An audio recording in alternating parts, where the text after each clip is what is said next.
Hello again, Club. Today I'm finally bringing you my next build after 10 days of playing post-launch, and this is the Stormcaller Summoner Sharpshooter build, as I decided to call it.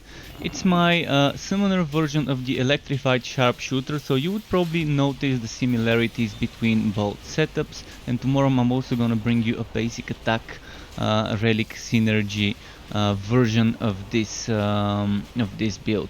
So I tested playing this with tight grouping. I tested playing this with onslaught because you know, the Musketeer gauntlets give us kind of a synergy with tight grouping, where the summons are auto casting tight grouping, the two archer spirits.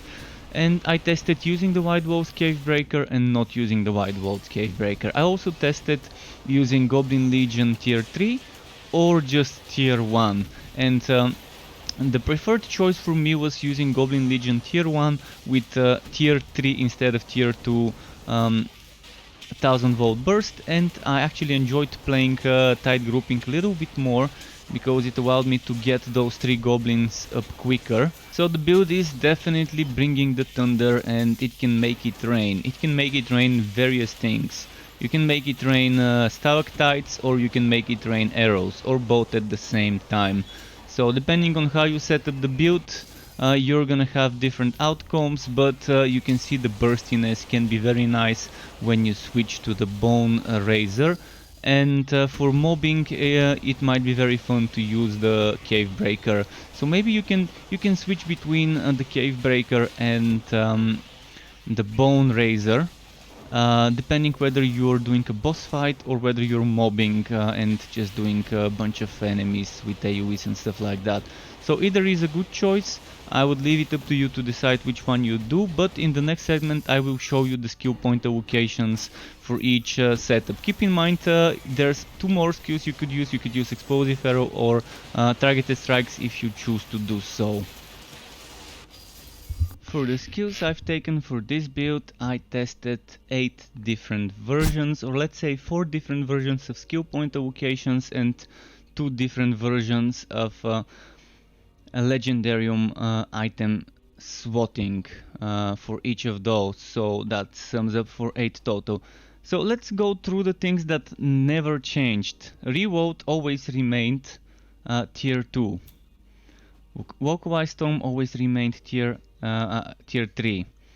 Shocking Display remained 5, Tingling Sensation remained level 5, and Lightning Strikes remained level 5. Then Royal Shasta remained tier 2, Sacrifice to Goose remained tier 2, and Ghost Visage remained tier 1, as Scout's Bones remained tier 3. So what are the differences? Goblin Legion was either tier 1 or tier 3. I was either using Onslaught tier 3 or Tight Grouping tier 3. And when Goblin Legion was tier 1, I was using tier 3000 Volt Burst and level 5 Energizer. Otherwise I was using tier 2000 Volt Burst and level 2 Energizer. So that's something I would leave up to you. Do you want to play with Onslaught? Do you want to play with Tight Grouping? Or in fact you might even want to prefer playing with Targeted Strikes or Explosive Arrow. Those 8 points here are suggested to put into one of those 4 skills. Pick one, play with it. Tight Grouping has a very decent synergy, and maybe my favorite version is this one, but with Tight Grouping. So those skills and those skills the way they are, but here using Tight Grouping might be my favorite version, because I think I've noticed the Musketeer spirits, Herman spirits, doing more damage when Tight Grouping is leveled up, even though it wouldn't benefit from the tier 3 and tier 1 bonuses. It's still pretty decent, so I think I liked it more. It gave me a little bit more range than Onslaught. I really hope the developers reconsider their way of handling Onslaught and give it more range. Because if you look at Onslaught, let's try to hit my dummy. Look at where my cursor is. I need to get this close to hit my dummy. If I stay far, like let's say I stay here and I try to cast on my dummy, it goes here. I think this should be the range of Onslaught. Where I am right now, I should be able to put Onslaught where the dummy is. Or maybe over from here, I should be able to put it where the dummy is. But we're kind of getting half that range, and it's not nice. It puts you into danger. So if a developer ends up watching this, please consider increasing the range of Onslaught. So, the other thing, as I said, Goblin Legion tier 3. You might wanna like it and you might wanna use it, but I really didn't think it's worth 7 points just to get a ghostly Goblin Brute. It's just not worth it when I know I can max out my 1000 volt burst with 4 points and with the other 3 points max out my Energizer, and I like that more. So yeah, that's kind of it about the skills. If you wanna know why I take something, Royal Shasta is a must-have. I don't think there's a Sharpshooter build that shouldn't use Royal Shasta tier 2.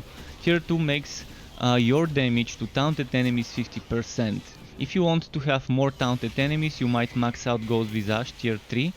That lets you taunt enemies on demand after using Ghost Visage and have more enemies taunted, but I definitely wouldn't remove this. In some builds I would consider, in fact in the build I'm uploading tomorrow, I would consider removing Sacrifice to Goose from the skill bar, but Royal Shasta I would never remove. Scout's Bones is just great because just look at the projectiles with the Infectious Shooter. Once reload gets fixed, because right now reload does not reset cooldowns of anything that's not Goblin Legion or Shasta. It resets Shasta and Goblin Legion, but it doesn't reset Scout's Bones. Once this is fixed, I would even consider reworking some of the points, maybe taking 4 points from here and putting them here to get tier 3 reload for an extra charge, so that I can spam this reload, do it again, reload, and do it a third time, and this would be a huge DPS boost.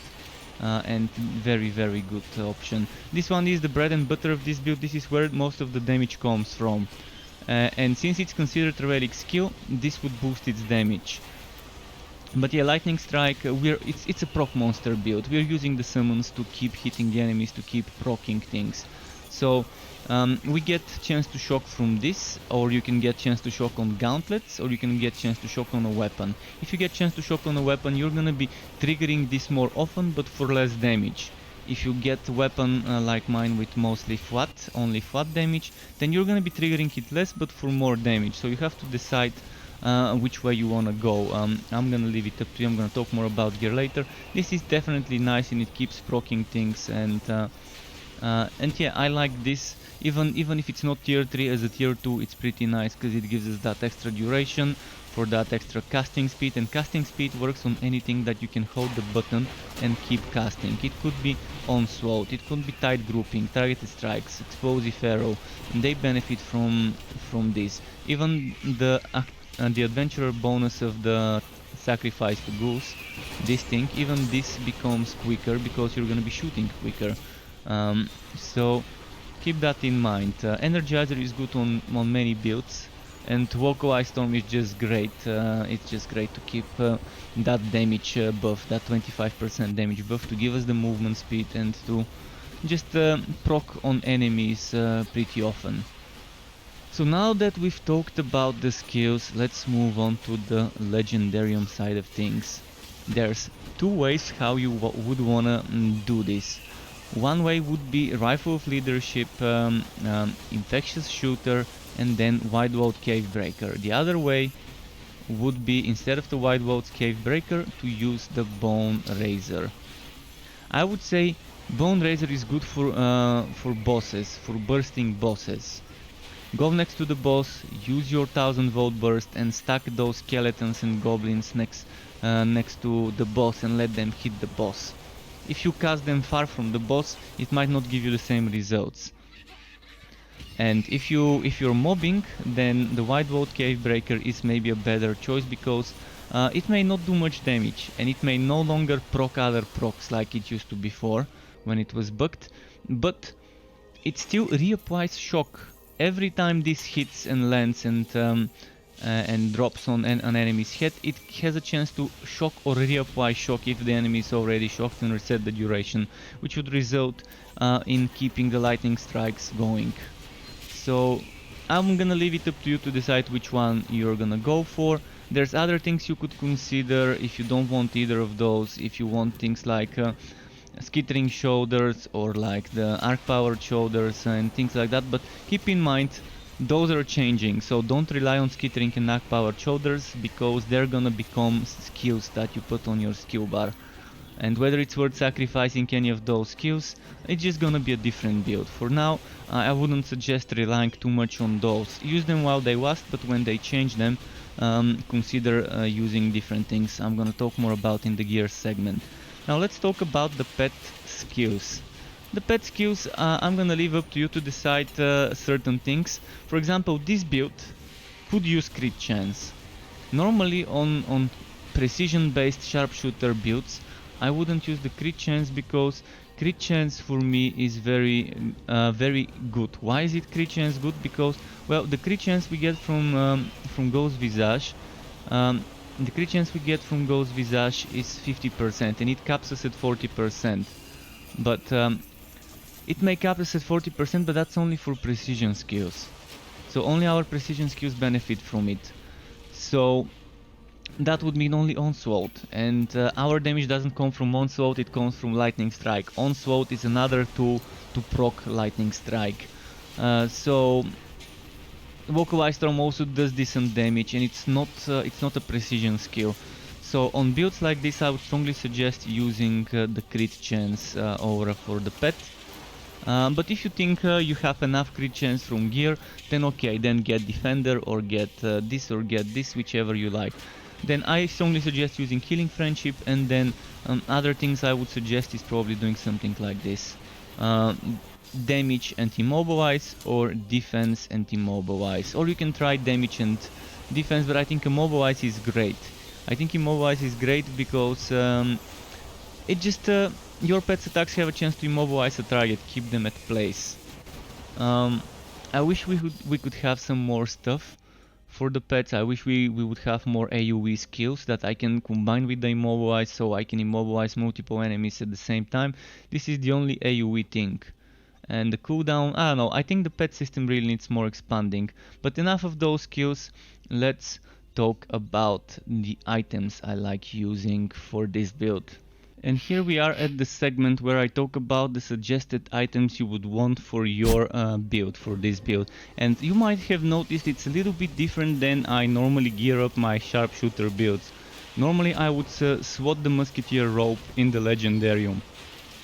And you can still do it, but if you do it you have to remove one of those things. And yeah, you can remove the White Wall Cave Breaker or the Bone Razor and use that there, that's fine. I wouldn't suggest removing the Infectious Shooter, and I wouldn't suggest removing the Rifle of Leadership, because if we do that, it turns into a different build. It turns into my electrified Sharpshooter, and it's just a different build. So for that build I would suggest wear the rope, lose the potential DPS you could get from a blue item like this one with 950 damage, or something like I think I put it here, where you see it life bound. It's over 1150 damage, which is decent damage and it's decent defense and so on a wife bound item you can get there. And since it's legendary, it cannot get wife bound. In fact, mine is level 45. When it's level 60, it's gonna be, of course, giving me better stats. It's gonna give me around 5-6,000 defense, and on top of that I would want defense and not HP. So it's not perfect, but it is the Musketeer rope, and it took me 9 days. I had to get it on the 10th day of farming. So I would suggest equip the Musketeer rope, equip the Musketeer hat, and equip the Musketeer gloves. After that, put blue legs. So those are 59, they're not 60, and they're green. I couldn't find blue ones with flat damage for 10 days. So equip blue leg armor with flat damage, and ideally matching flat damage of your highest damage on your weapon. So if this is electric, I would ideally want this to be electric. And underneath this I would either want crit chance or percent electric, ideally. It doesn't have to be electric, but whatever your highest damage is, try to stack it. Try to stack those damages. So for the boots, I like using arc powered boots, but you might wanna do something else and again stack damages. So ideally you would have some blue boots with crit damage, with a defense at the top. At the bottom you would have crit damage, and you would have percent matching of your highest damage. In my case that would be electric. My electric is the highest damage from my attack stats. So ideally here I would have crit damage together with that electric percent. You cannot get fat on boots, so keep that in mind. For the shoulders, as I said in the skill segment, if you watched it around the end, I did say that arc-powered shoulders and skittering shoulders are good choices, but they're changing. They're changing in the way where they would give you a skill, active skill that you can put in your skill slots on your skill bar. So they're no longer gonna be triggered by the big relic skill. For the Electrode that would be 1000 volt bursts. 1000 volt burst would be triggering those things, so don't rely on them. In fact, maybe a blue shoulder would be better because you can live bound it and get more stats. So you would want something with defense and crit damage, and maybe shock duration, maybe damage to onslaught, maybe damage to tight grouping. So yeah, those are good things. You would use the Bomb Walker, because it's a part of this build. I mean, if you don't want to use the Bomb Walker and have those summons, then maybe you shouldn't even be doing the summoner build, and you can just look at my electrified Sharpshooter build and just then do that one. And the other one, you can use any shield. It doesn't have to be Bomb Walker, or you could use a two-handed weapon. But for this one, I strongly suggest using a decent one-handed weapon, blue. Don't wife bind it unless you have a spare one. I have a spare one over here, which is actually even better. So if I die and lose that one, I can quickly equip the other one. So I mean, if you're prepared to lose your weapon when it's wife bound without having a spare, do it. But at least keep something as a spare. Like this one, for example. If I die with this, I can immediately wife bind this, and I keep it with me at all times. But yeah, you would want a weapon with flat damage and more flat damage and more flat damage, and socketed for more flat damage. In the armor with the sockets, I strongly suggest getting regular defense anywhere else where you can get it, and other stats that you would want. You might want to consider stacking evasion and block chance. 40% evasion, 40% block chance is the cap. You can block even without wearing a shield. And when you stack the block chance and block and evasion, you get 36% chance to get hit. Of course, stacking defenses, physical defense, is included in your other defenses. So if I have 17,000 physical and 21,000 electric, that means I have 21,000 minus 17,000 electric, which would be I think this 3,000 here. I don't think I've got any other electric. Oh no, it's 3,000 and 1,500, so that's 4,600 electric I've got over here. So that's how it works. The same goes for other elements. Physical defense works against any type of element, and if you get any specific type of elemental defense, it just gets added on top of the physical versus only this element. Health regain per second I would avoid. Gear work, it's good, you can stack it, but I personally don't like it for pushing, only for farming. Gold work I would avoid. Other stats that I would avoid is basic attack based stats. Attack speed, bonus damage, etc. for basic attacks I would avoid. Duration for Localized Storm. This should be able to drop on boots and gauntlets. It's decent. Gauntlets can also give you chance to shock. I strongly suggest trying to get it on gauntlets. You can get decent +1, +2, +3 to a skill level on your helmet. I would suggest get crit chance on the helmet, maybe get gear work if you need it or not if you don't, and try to get maybe +1 or +2 skill points to a certain skill, so you can get some extra skill points to work with and maybe increase a certain skill a little bit more. Then on the chest you really want crit damage. You want crit damage and damage with onslaught, or damage with tight grouping, or damage to precision skills. It would definitely be good to do that. Now this brings us to the pet items. I probably missed something, so make sure to check the website version of this build, which is normally in the description and in the comment section of that video.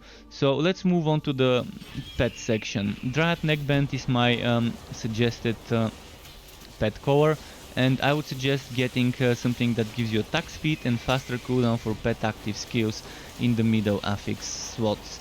Then I would suggest to get attack speed and faster cooldown for pet active cooldowns in your tags, and the tags that I like using are things like token of rapid bartering, Phoenix token and token of invigoration. So rapid bartering for farming is nice, invigoration is nice all the time. Ancient Ones token, it really would be great to have this one for this build to see how it works, because that's two more summons to fight for you, so it's definitely decent to have it. And Phoenix token is if the pet dies, it can go back.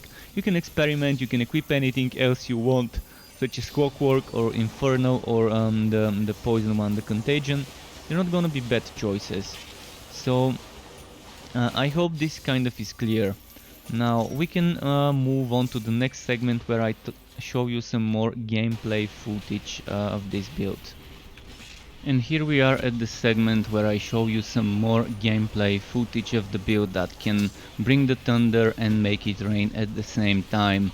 So yeah, experimenting with the different skills and the different legendary powers gave me a lot of fun times with this build, and either would be a good choice, but let's see how I rotate the skills. For example, the way I like to do it, especially when using tight grouping, even with Onslaught I actually do it that way sometimes, but it's hard to do it with Onslaught. But let's say we're playing Onslaught or tight grouping. I'm gonna start with Shasta, then follow up with Goose, then I will do the Scout's Bone skills, then I would switch to the Goblin Legion, and then I would do 3 times tight grouping to get 3 more goblins, or I would do 2 times Onslaught, revolt, another time Onslaught, because Onslaught costs 10 ammo, meaning you can only do it twice with the 20 ammo you've got right now before needing to either wait or to use revolt.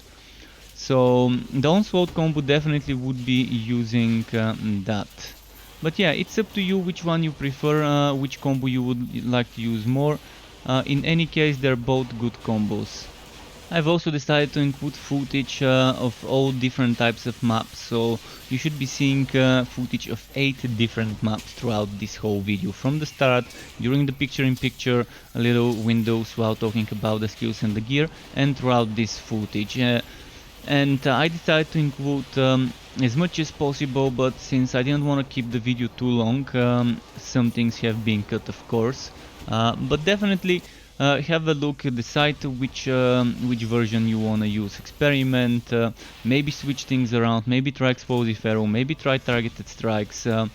In general, you might want to prefer to use your precision skills after Ghost Visage, so you can benefit from the crit chance, or you might want to use your precision skills after using Goose, so you can just clear out in AoE a little bit easier. In either case, it's fun, it's nice, and I definitely had a lot of fun making this build. The only thing that wasn't fun was trying to farm the items, especially that rope, but once they sort out the drop rates and maybe implement some systems to reforge and transmute items, maybe that would make the hunt for legendary gear a little bit less boring, a little bit less grindy. To get notified when I upload more content like this or similar for this game or other games like it, such as Wooters of all varieties, you could subscribe to my channel, hit the bell button to not miss out on notifications, and optionally you can even join as a member of the Struck Club and get access to emotes, badges or other perks such as private tutorials and things like that. And I would like to use this part of the video to thank the people who are currently YouTube members of the Struck Club. Thank you Zedicus and Nightwolf. Thanks for watching this video, keep it cool, and until next time, Struck Club. Goodbye.